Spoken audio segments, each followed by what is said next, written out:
mind perhaps better than Einstein's. He has 300 patents in his name, plus. You know him from the Tesla coil, the Tesla turbine, and shale graphs, and many, many more things we use because of him. The sad thing about Tesla is he died a broke man. He shouldn't have. He was a pure genius. And we'll get to more about that in the show. But tonight we have a really special guest. We'll call him Mike. He's an expert in all things Tesla. A true genius of the modern age, too. Welcome to the show, Mike. My first question for you is, can you give a brief background on Nikola Tesla? I'm in the 1800s in Croatia, which was then part of Serbia, turned into Serbia, and he was born on a night when there was light, and then the adventure started. Let's see, he signed up and worked for some odd jobs, got a job with Edison. Edison beat him out of some money after rewinding a generator on a boat. And then he bailed on Edison and went over and worked for Westinghouse. And it was there that they developed AC power. Yeah, that's all information there. I'm sorry, what? That is like old information. I know all about Tesla. One of my heroes, actually. Yeah, real good guy, smart guy.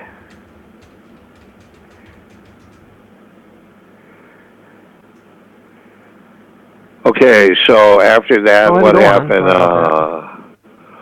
He was hooked up with Westinghouse, and they had AC. They worked on Niagara Falls. They had a hell of a time getting a contract, but they did. During the time, there was so much regulation that it would take a room full of paper, requisitions to change a light bulb. And the first people that did the wiring through the switch and blew out a concrete wall because they weren't paying attention for the free power. And time went on with experiments, and mostly what Tesla discovered and was good at and refined was the art of tuning. That is what he called the magnifying coil. What it was a frequency multiplier, and they would also carry radio broadcast and directional navigation beams for ships and airplanes and everything, and it could have and it would have worked, although there would have been some very serious drawbacks if it did. And at the last minute, J.P. Morgan pulled the funding. I believe it was Morgan. Him and several other Wall Street characters had backed it, the experiments, first in Colorado and then at Wycliffe.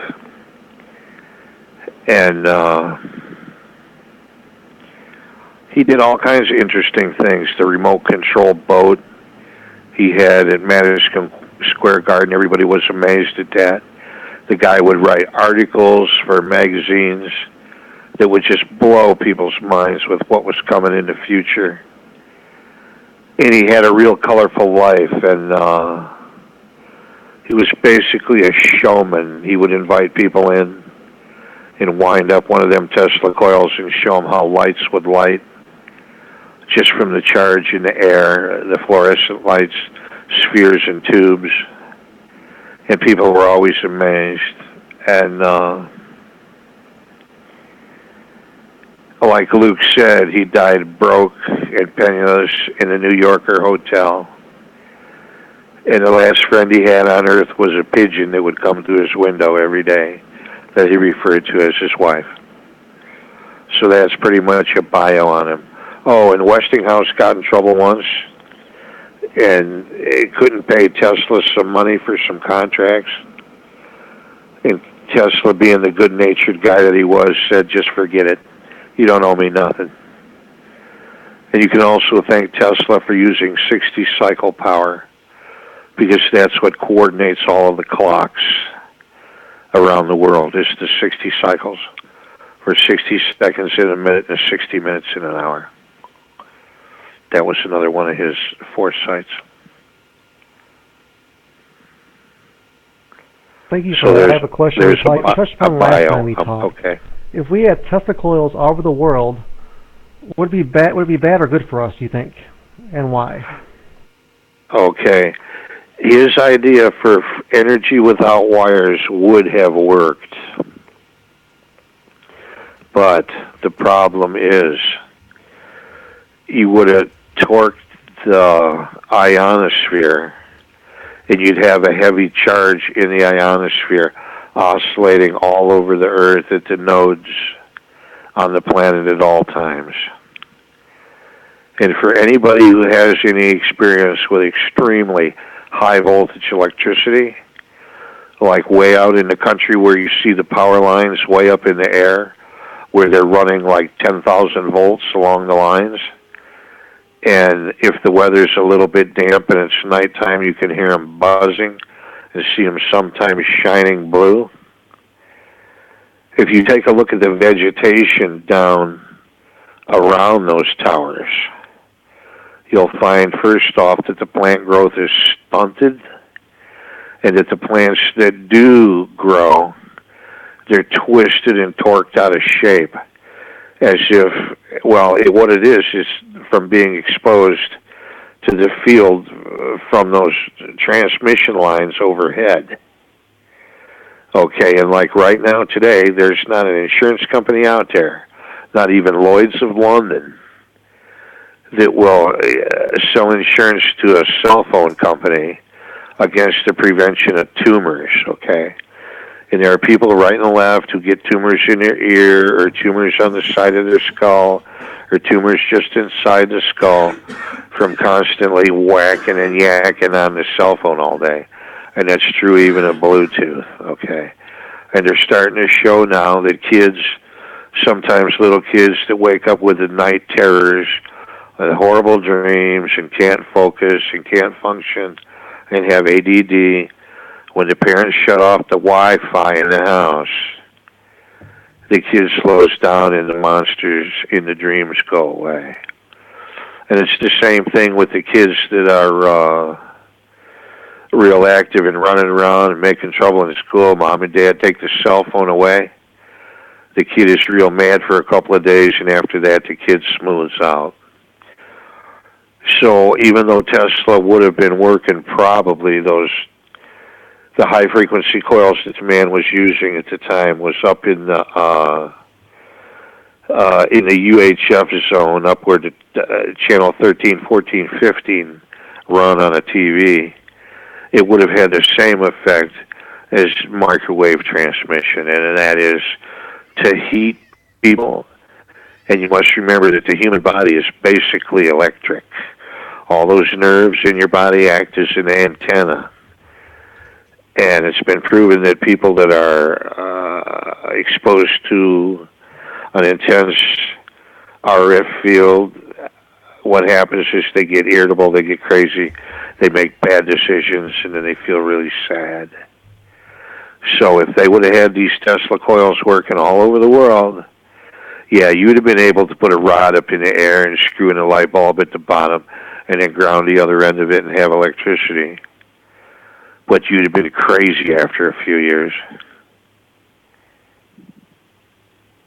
Do you see what I mean? Well, that just answered some of the questions that I had already. So, my question is this, is that could the world actually run on DC power instead of AC power? And, I mean, obviously DC is safer than AC electrically, but do you think we could actually do it?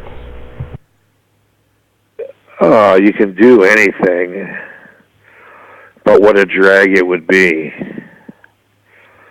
First off, everything would have to operate on the voltage that came out of the wall. Okay, and second of all, there'd be no AC motors. And what that means would be DC motors, which are horribly inefficient in the fact that they have a commutator and carbon brushes. So the refrigerator, the fan for the furnace, the fan for the air conditioner, everything would be a DC motor that would constantly be sparking at the commutator. That in itself is a power loss, constantly eating brushes and in a state of constant failure. Also, it's hard to work a radio, a TV, and a computer because they all don't work on the same voltage. Electronic components do not all work on the same voltage. Okay, and also, if you're going to run things on DC, the trouble is, okay, let's do some basic math here. I'm sure you're familiar, and maybe some listeners are, with the magic circle, the PIE and the EIR, where P is power in watts, I is current in amps, E is electromagnetic force, voltage, and R is resistance. Now, say you're set up to run 110 volts in your house DC. That means you have to run 110 volts along the power line, because DC will not work in a transformer. You have to have an alternating field to use a transformer to either step up or step down voltage and current. So what that means is you got a DC generator cranking along, turning out 110. And after a couple of miles, the resistance in the wire has dropped the voltage to down around 90, 95, 98, maybe 100. You'd need a generator station every couple of miles. And it'd be running on gasoline or coal, or you'd have the slaves turning the wheel or something, okay? Whereas with AC, what happens is you can run it through a transformer and step up that voltage, let's say to 450 volts.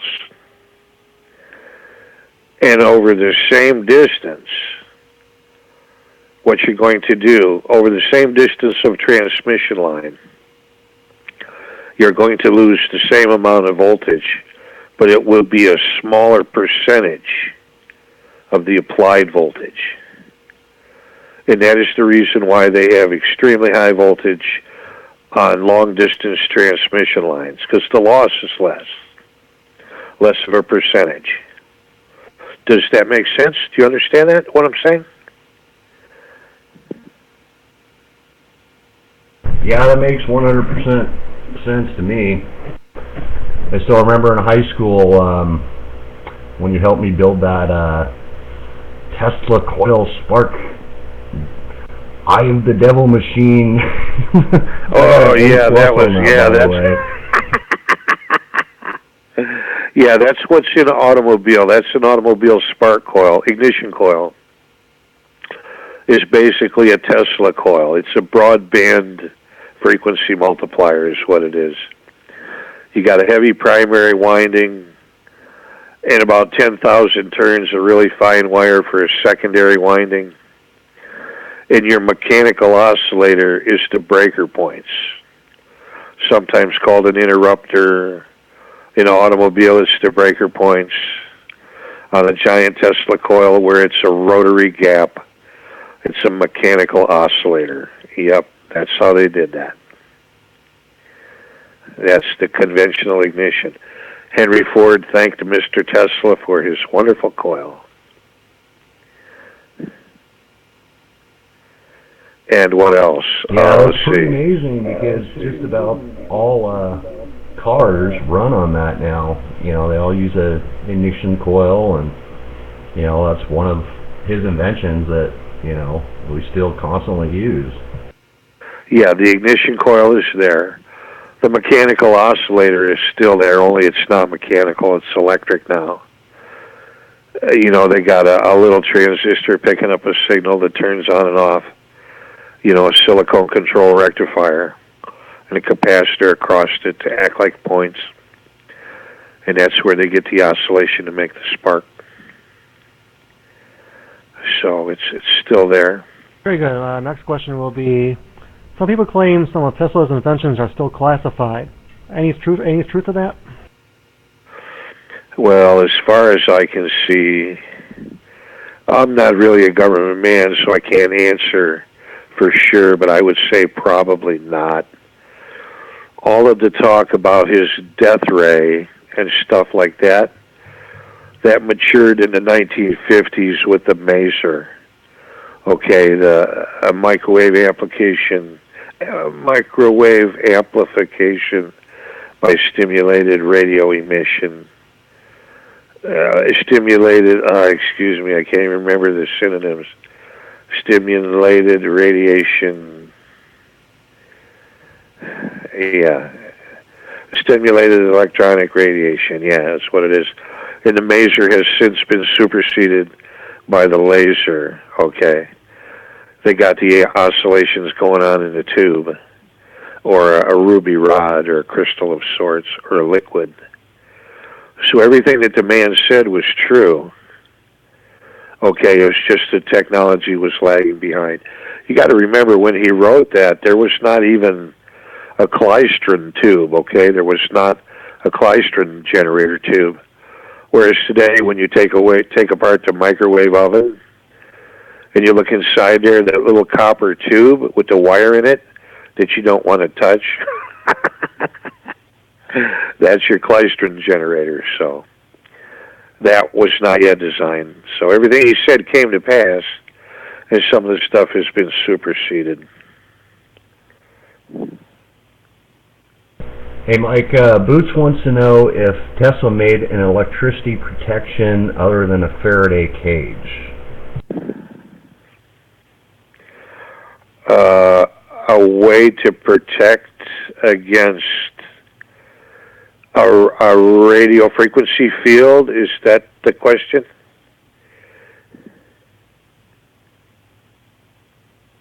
Yeah, I'm just reading. It just says, she just wants to know if Tesla made an electricity protection other than a Faraday cage. Not that I know of. Not that I know of. I know the Faraday cage. And don't forget to tell these guys about the experiments me and you did with aluminum. And I've never read anything about Tesla using aluminum as an RF shield. So I guess my answer would be no.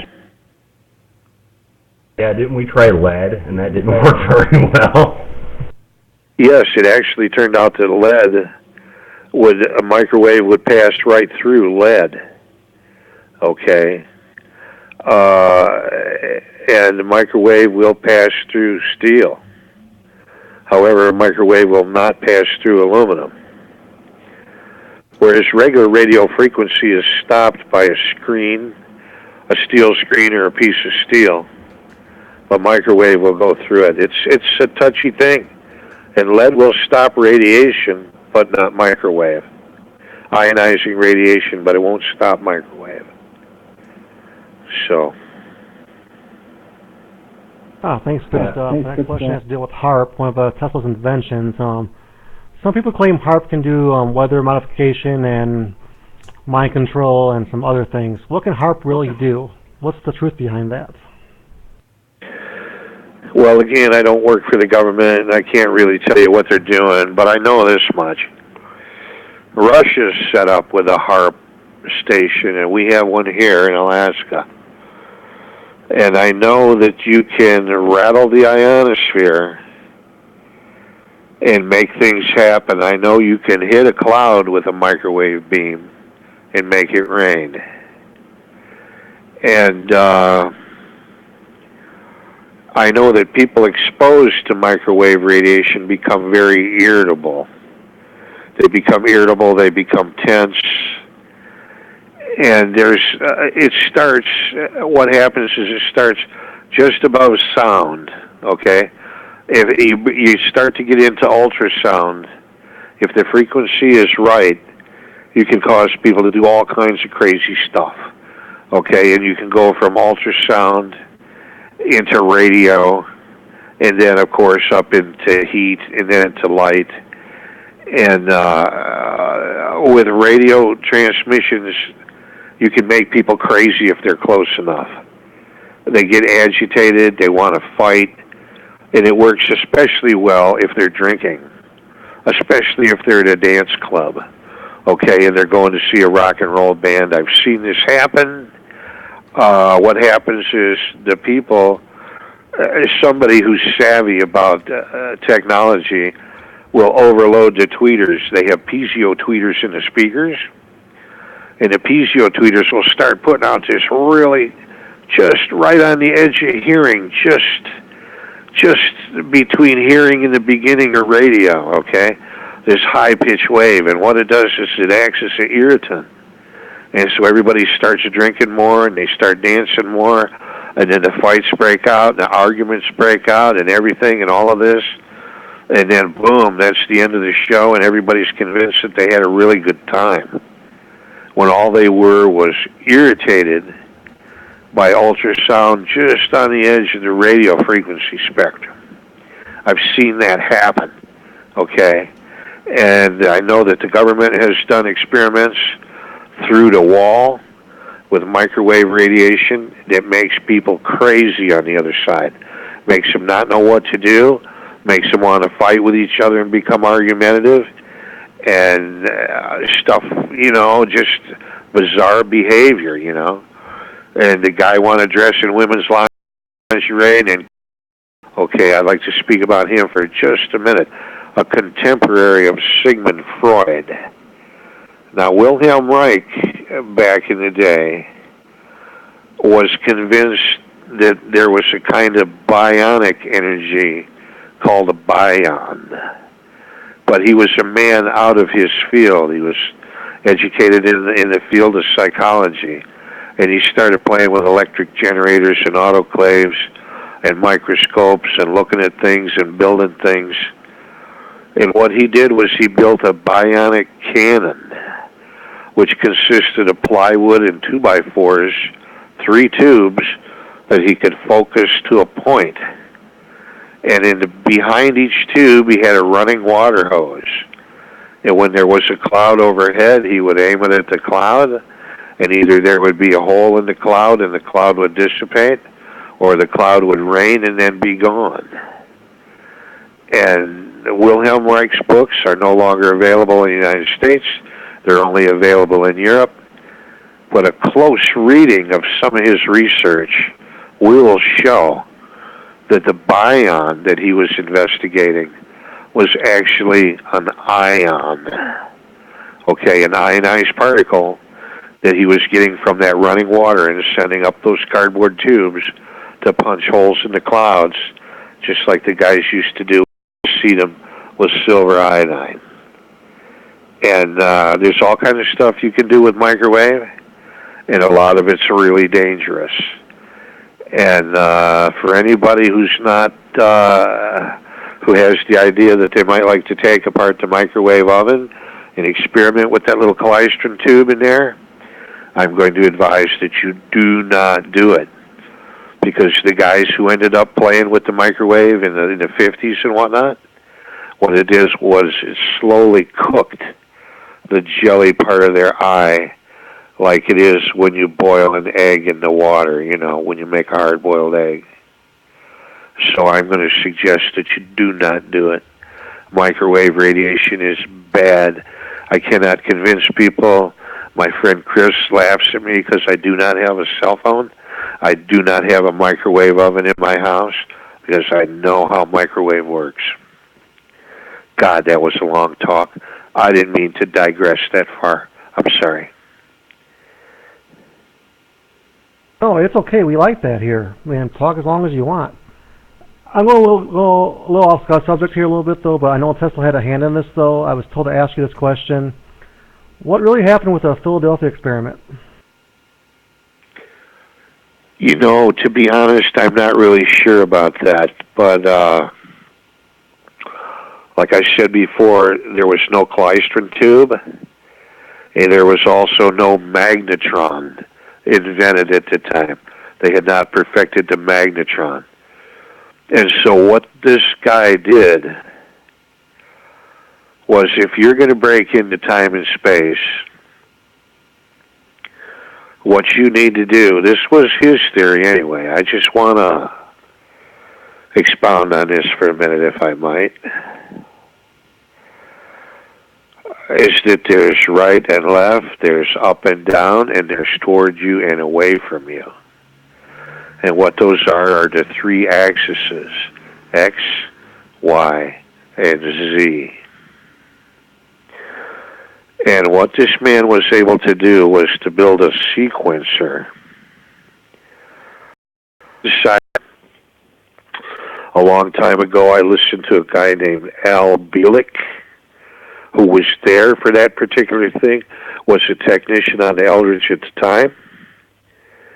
And that was most amazing to me, that Tesla was able to build a machine to do that. Big enough and powerful enough to put the Eldridge in a three-way rotating magnetic field. And so I believe that the man did move something. I'm not sure what. I'm not sure if it actually appeared and disappeared. I don't know for sure about the people that were in the deck and in the wall. I do not know if that's true, or there's just reports of that. But I do understand the theory of shifting time and space by isolating part of time inside of a Klein bottle. Somehow balanced enough so it doesn't short circuit in the center, and the electrons orbit in a valence shell. Everybody was convinced that the orbiting electrons would just crash inward, and then that would be the end. But apparently it doesn't. So, and I'm afraid that's all I know about the Eldridge. The ship, the Eldridge.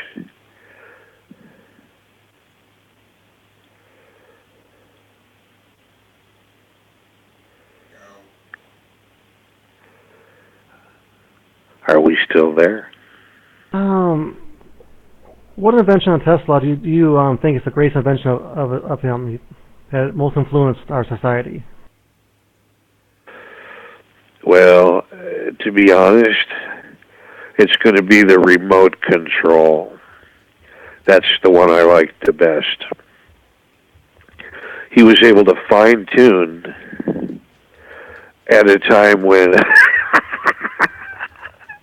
at a time when all they had was very, very, very, very crude vacuum tube. I like that one. And of course, movies. And a little hunchback dwarf named Steinmetz. And they're all going to be wearing top hats and tails, and they're going to be out getting gassed at a nightclub, okay? So if you look on the computer, you can find that. And Steinmetz, a contemporary of both Einstein and Tesla, was just another crazy guy. His parents, when they saw he was born with a crippled spine, a curved spine, they wanted to put him out on a rock so the wolf would eat him, but they didn't do that. And he turned out to be a veritable genius, okay? Especially stuff like using RF fields to heat just the outside of a gear and then dropping it in a slurry of graphite and oil to case harden the gear so it wouldn't wear out. All kinds of stuff like that. The guy was a genius. And in all those old black and white monster movies, the hunchback dwarf that helps the mad genius was modeled after Steinmetz. So you guys might want to take a look and see if you can get that photograph up for people to take a look at here while we're carrying on, if that's possible. So, and Einstein was different. Einstein was a new guy, whereas all the stuff that Tesla was working on and all of the way Tesla was thinking was actually classical. In fact, Einstein once said, atoms, what good are smashed atoms A smashed atom is no more good, is as useless as a smashed cue ball on a pool table. I've smashed billions of atoms. They're useless. And Einstein look at him and go, uh-huh. I'm sorry. Those are three of my favorite people. Tesla, Einstein, and Steinmetz.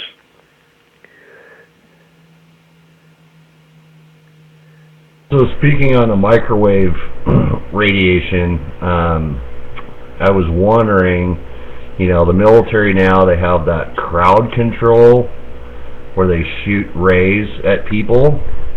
Yeah, they heat them up. What do you think about that? Yeah. They're cooking you.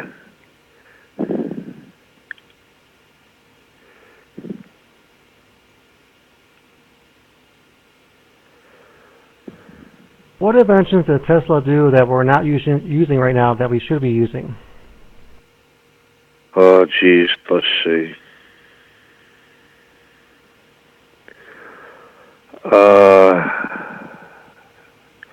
I don't know. I've never thought of that before. My favorite one, though,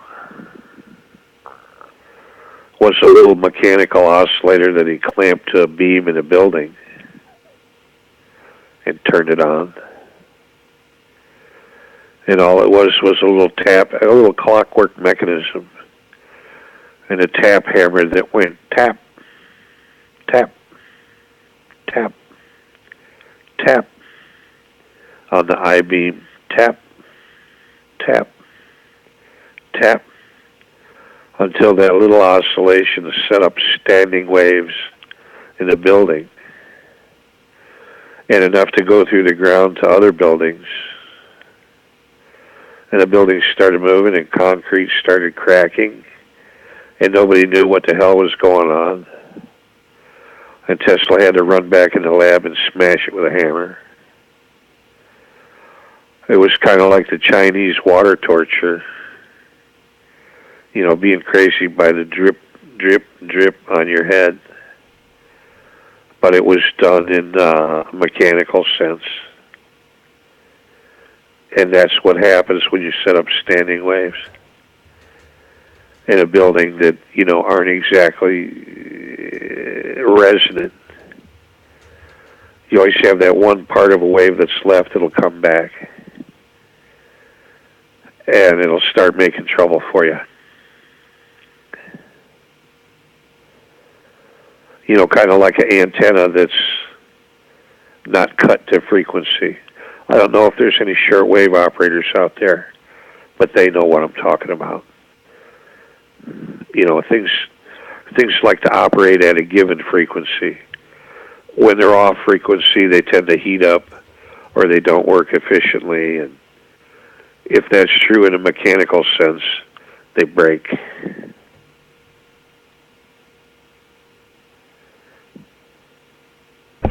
So speaking of frequency, and I know you know a lot about this, but I want to know a little bit more about lasers. Okay. Well, let's see. Okay, a little personal history first. I've been building lasers for years.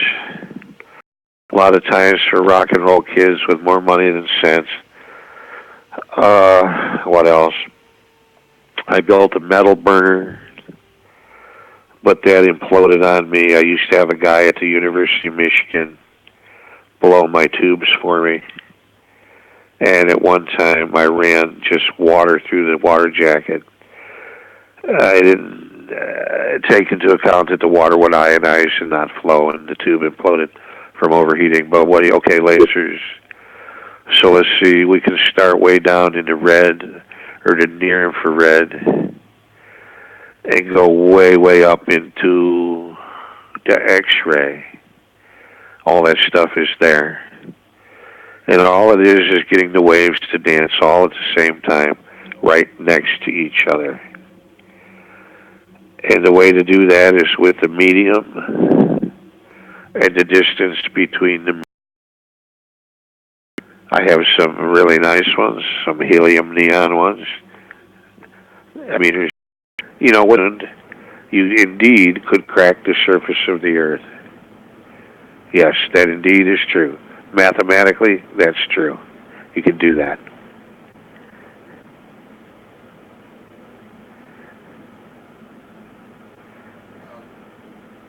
Yeah, Boots wanted to know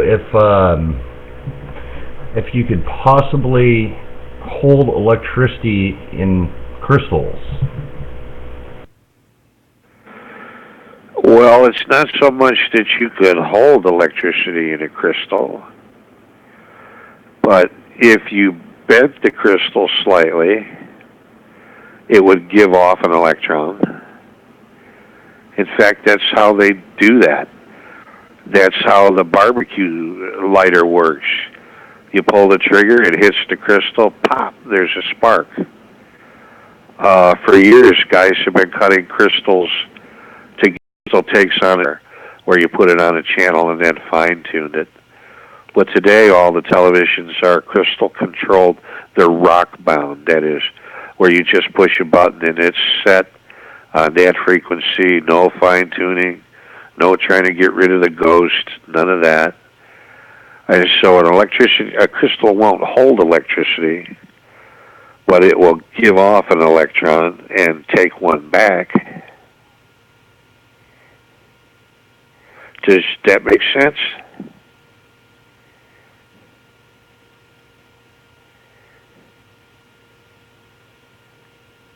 Towards the end of Tesla's life, some people say he went kind of mad or lost his mind. Why do you think he did that? Well, I don't think he went mad and lost his mind. Just some people are crazy to start with, okay? People think I'm crazy all the time. I hear people saying, "Oh, Mike, you ought to be on some medication." So the guy, he liked things in threes, okay? He was freaked out by women that wore pearl earrings. There was something about it that spooked him. You know, I don't know. He used to say only one cup of coffee a day. You know, people develop things like that as they get older. They develop ways to live. Take care of your body as though it were a machine, he would say. And that was way back before people used to treat themselves as machines. You know, the grand and glorious human body by the gods, the miracle of birth and all of that. Well, there's no miracle there. There's 50 million births every day. And people are born and people die, you know, and that's what it is. And you're supposed to take care of yourself while you're here and eat right. And if you want 3 slices of bread and 3 bananas and 3 peaches, that doesn't necessarily mean you're insane.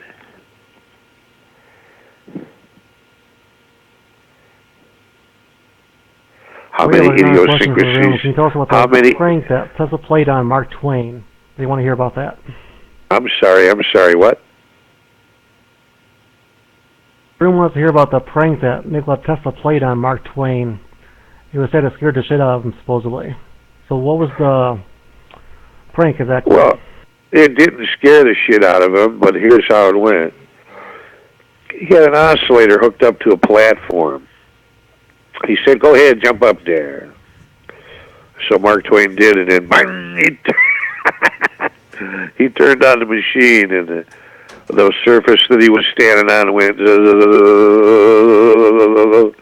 and he shook him around for a little while. And Mark Twain said, "Oh, all right, where is it?" Tesla started laughing and said, "The bathroom's down the hall." He literally shook the shit out of Mark Twain with an oscillator on the surface.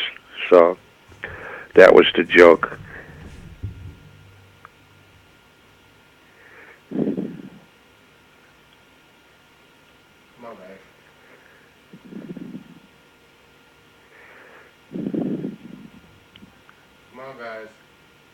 I'm sorry, guys, I just can't stop laughing at that one. Well, it's true. Oh, You got to remember now. You got to remember this is a time. I'm trying to think up a good question for you, Mike. Well, here, let me go on with that one for a minute. This is a time when they kept women really stupid, okay? Most women didn't know what their own body parts were for. And they didn't know about their happy little button, okay? And so women used to be, especially rich women, would be hysterically hysterical about the stupidest things, right? And they'd go see a psychiatrist like Sigmund Freud, and this is the truth. And Freud would tell them that cocaine was the answer to everything. And also sitting on this little sawhorse thing that was hooked up to a motor that vibrated, okay? So he'd load these women up on cocaine, and they'd get on the mechanical horse. And after a while, they felt better and normal and all of this, okay? So who's to say about electrical video or wherever it is, and you walk in there, and you can see some of Tesla's wonderful oscillatory inventions. They're usually wrapped in plastic and come from Taiwan, okay? So that's all about frequency that people know about. And I'm not trying to be rude, but it's the truth.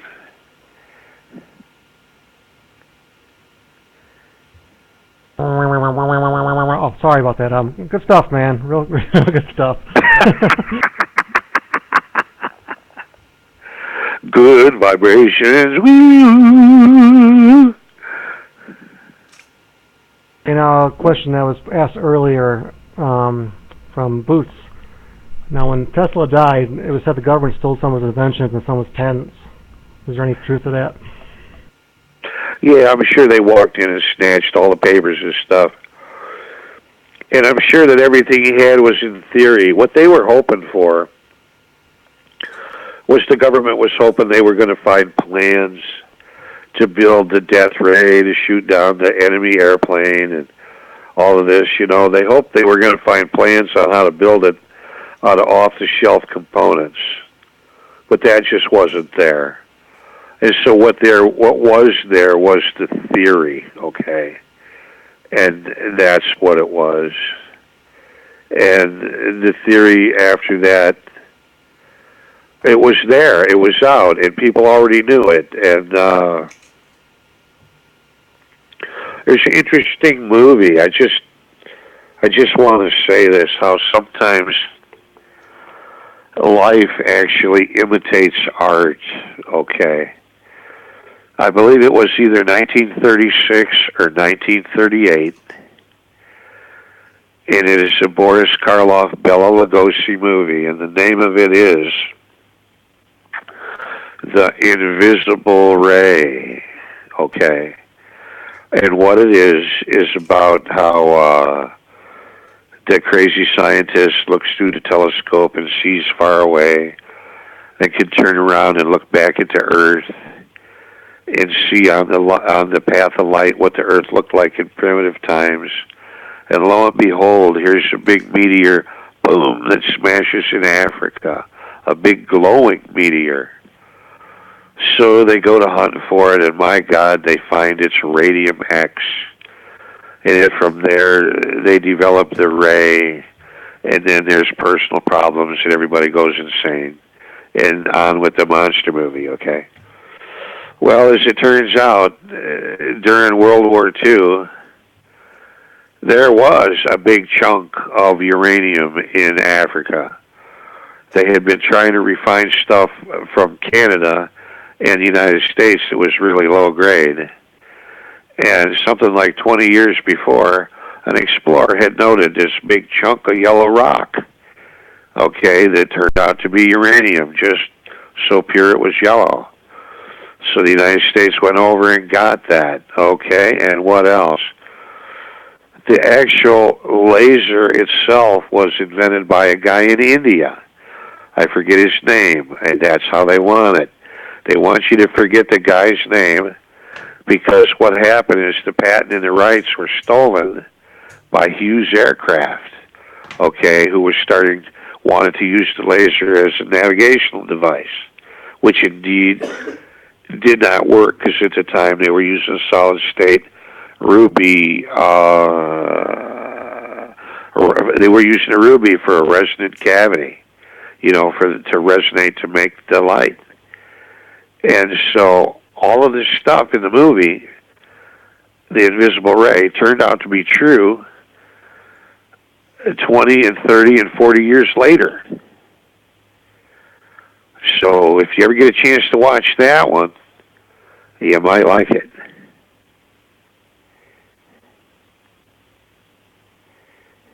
So Tesla had all these great inventions, and the government bought some, other companies bought some. Why did Tesla die a broke man, though? I don't understand that. Well, he died a broke man because, number one, he gave the money back to Westinghouse. And what happens, I don't know how old you are, okay? But I myself, this year, I will be 66. And all I can say is this. I thought I was going to be able to carry on forever, okay?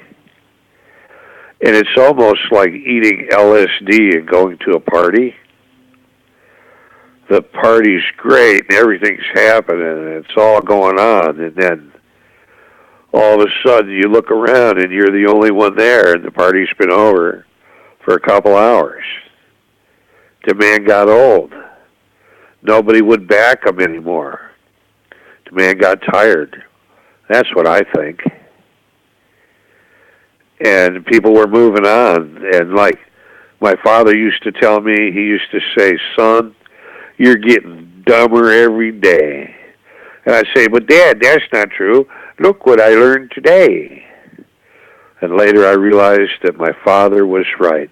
I am getting dumber every day, simply due to the fact that the rate at which knowledge in the world is increasing, there's no one man who can keep up with it all. And eventually we all fall back. We all fall behind. I know me, I've become an anachronism in my own time. Hell, my highest form of understanding is a decade counter and an optocoupler. Okay? I couldn't build a processor board. I couldn't change a motherboard around to make things work. I grew up with selenium-plated vacuum tube this, big capacitor here, and a rectifier tubes and everything else, man. It's like, hell, I grew up with analog television, okay? Radio, I don't know what to tell you. The highest form of television I ever understood was the Sony Trinitron, which was also vertically matrixed. So my mind is full of useless garbage. All that doesn't mean anything today. It's all gone. Everybody falls behind.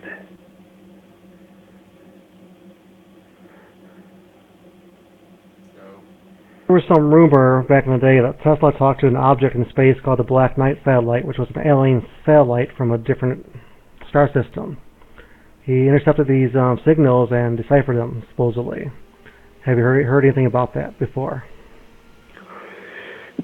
I've heard that Tesla picked up some signal from space that I believe he said it was from Mars. But then again, that was in the 20s, and I don't know for sure. But then again, my God, what is it up in Canada? At some radio observatory, they picked up a repetitive signal that they thought was communication, and it only lasted for 4 or 5 seconds, and it never repeated itself. So who knows?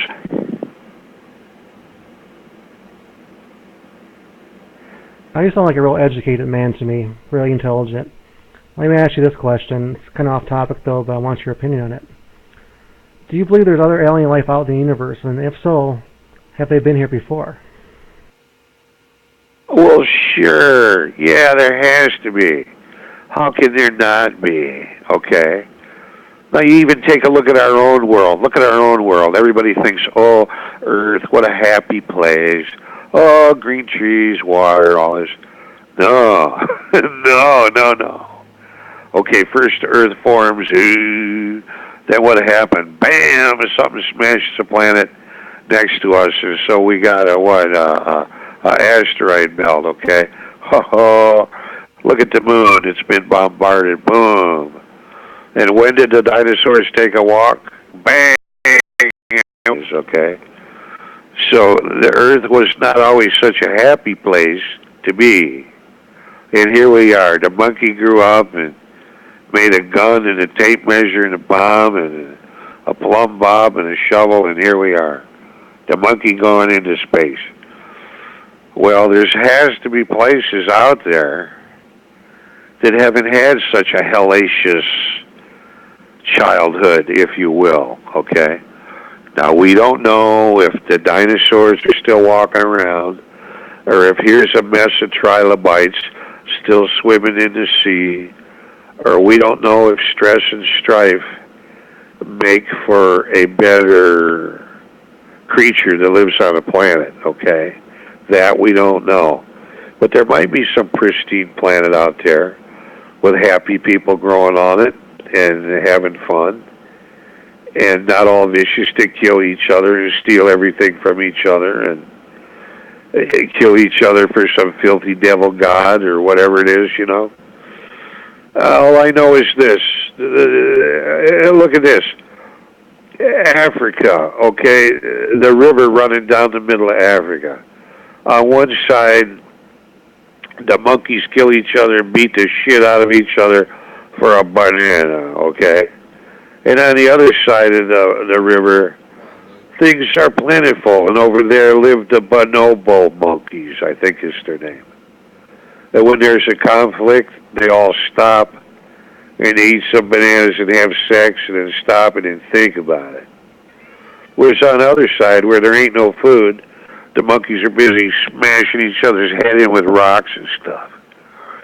And so there might be a planet where things are really nice, but then there might be some inhabitants out there, some really mean bastards too, ready to come here and make trouble, you know, and eat the cattle, chop the cow in half, torture the dog, carry the woman away, you know, do some weird stuff, you know, who knows. But yeah, I think they're out there.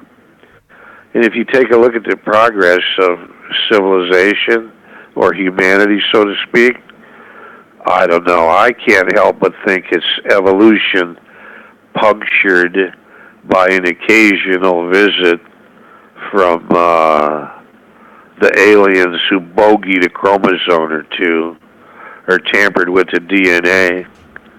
And all that stuff when they say, oh, look deep within you, I don't think it means, you know, with temple bells and walnut shells and smell the stinky incense burner and turn your eyeballs inside out. I think what it means is get the microscope, okay? Get the DNA sequencer. Get the electrophoresis machine out there and start looking and seeing what you're made out of, what is in you. Not just sitting there going, no think, wipe out, no think, wipe out, hum the magic monkey chant, no think, wipe out, no think, wipe out. You weren't given a brain to sit there and just bathe it in drugs and alcohol all damn day. You're given a brain to use by the god or the space monkey or nature or whoever. So it's more fun to use it than to make it feel bad the next day with drugs and alcohol. That's my take on it. So yeah, hell yeah. And do they look like us?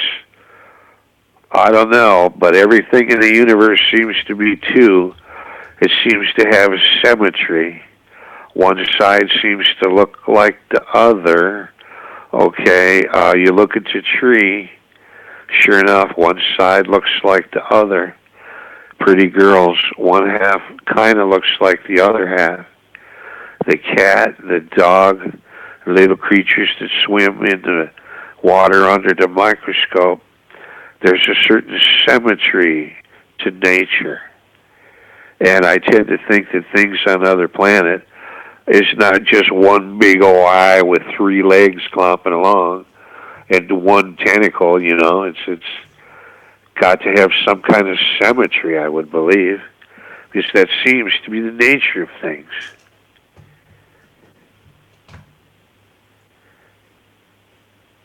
Talk about Telsa. frequency and the vibration. Go ahead, Tingle, I'm sorry. No, that's all right. Go ahead. What? They talk about frequency and vibration a lot. Do you feel that if we find a right frequency or a vibration, we could heal diseases like cancer, leukemia, and stuff like that? Actually, okay, here we go. Let's see, vibrations. Yeah, that falls under the Reiki machine. Okay, not available in the United States. Available in New Zealand. And I actually know a girl who does this for $100 a shot. Okay, she sent away and did all the studying and has the machine, the Reiki machine. And what it is your liver, and this is true, your liver, your kidneys, your spleen, your lungs, everything inside of you has a resonant frequency just by its shape. And the way I know this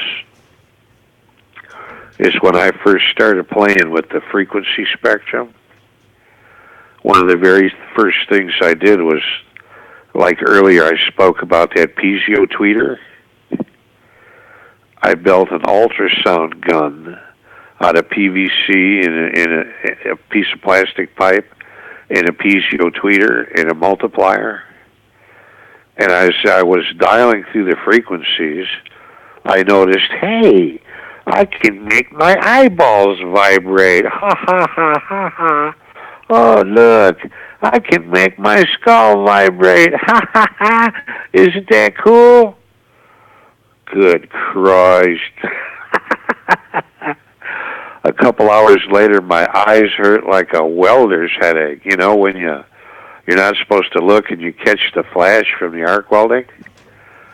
So that's what happened when my eyeballs were exposed to ultrasound frequencies that resonated and rocked the eyes. And the headache also came from rocking my skull, okay?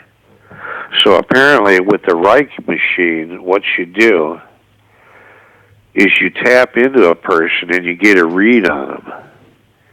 And of course, the natural frequency will vary according to the size and shape of the organ. But once you figure what it's supposed to be, if there's a variation in it, that means there's a problem, like you have a blocked duct, or a tumor starting, or a blocked blood vessel, or something.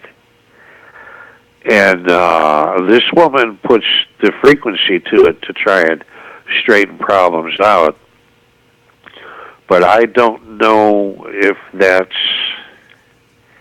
the way to go, but I know that it's there, and there's some people do indeed believe that. And I know that frequency does affect body organs and body parts. Okay, I know that for a long time,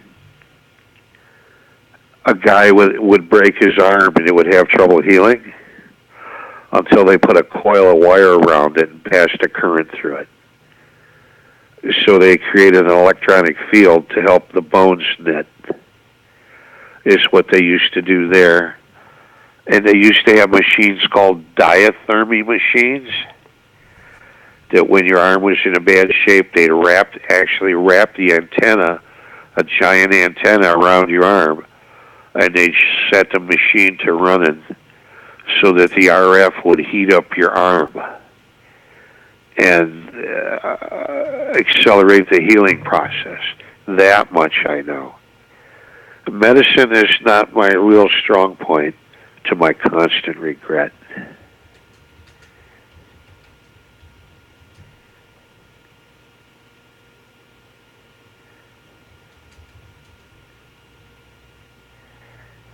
Oh, BS. You're a medical encyclopedia, Mike. You know you are.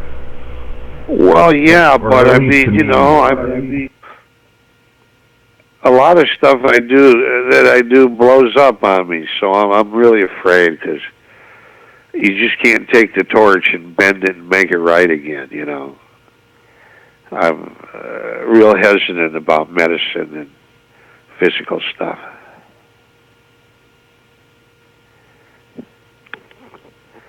But you like the wood stove. We know you like the wood stove. Oh, yes, indeed, the radiant heat. I love the wood stove.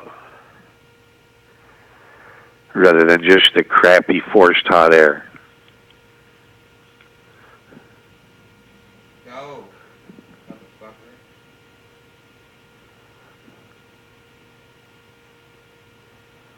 Can you imagine what would happen though if Tesla and Einstein would have teamed up together? The inventions they would have created? If Tesla and who? Einstein. Oh, but their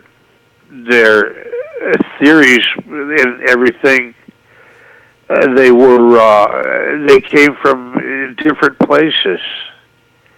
It wouldn't have worked. They knew each other. They couldn't connect. The connection wasn't there. Excuse me for a minute. I'm seeming to have some kind of mind block here, some kind of mental block. Who is the guy? I can't think. English guy worked out the numbers for gravity, the inverse square law, invented calculus. I'm trying to think of his name. It slips my mind. Classical mathematics guy. Maxwell or Newton? Newton, Isaac Newton, okay. Tesla was a product of Newton, okay, of Newtonian physics, of everything in the universe is a gear wheel, okay. Einstein wasn't there. Einstein was a product of the what if, and we don't know until we look thing, okay, the Schrodinger and the cat, and all the theories about what is and what could be. And that, my God, the theory that matter tells space how to curve, and space tells matter how to move. And nobody could understand that at first. They couldn't get it. And even Tesla, it didn't work. It didn't work. Like what it is imagine this, if you will. Anybody out there who knows electronics, who has ever built anything or repaired anything, you know that mathematics will get you into the ballpark, but it will not get you home. Okay? What happens is you end up having to tweak certain components to peak the circuits to make things go. Okay? And the reason is because the mathematics used for electronics, let's face it, it's plain mathematics. Man, I don't care if it's math, arithmetic, algebra, or trigonometry. It is plain. It is on a flat surface. Okay? And the trouble is the world just isn't like that. Okay? The world is not like that. The world is curved. Okay? The world is curved. It's as if you could do your electronic calculations on a curved surface like that of a giant sphere, the calculations would work out better, but we don't know how to do that. I can't explain it. And Einstein was of the school that eventually all parallel lines will cross. And that is exactly the opposite of what Tesla might say. Did that make any sense at all? I hope somebody's following me out there. Yeah, it makes sense to me. I mean, I'm sure the room feels the same way. It's good stuff, man. Keep talking if you like. Is there anything you want to bring up yourself? Go ahead and feel free to talk about it. Oh, I want to say something, Mike. Hold on, Mike. I know this is going to piss you off, but the whole flat Earth theory has been a big issue here. I would like to hear your opinion. I'd like to hear your opinion on that. Might I chime in on the flat Earth theory? You sure may. Okay, here we go. I'm going to be as nice as I can possibly be. And it's hard, okay? I have an acquaintance who has to be just about the dumbest person I've ever run into. He is dumb. And not only is he dumb, but he has an attitude that everybody thinks he's dumb. So he tries to show everybody how smart he is by doing some of the dumbest shit that you can imagine. Because you're supposed to tell him, oh, look how smart you are. You did what I was going to ask you to do without me even telling you. Aren't you a good dummy? Aren't you a smart dummy? You know, I hired this guy to help me do stuff. And he's all the time doing stuff like opening this valve. What are you doing? Oh, you forgot to open the valve. Well, damn it, I'm not pulling gas from that cylinder now. Stop it. And he believes in the flat Earth, okay? The flat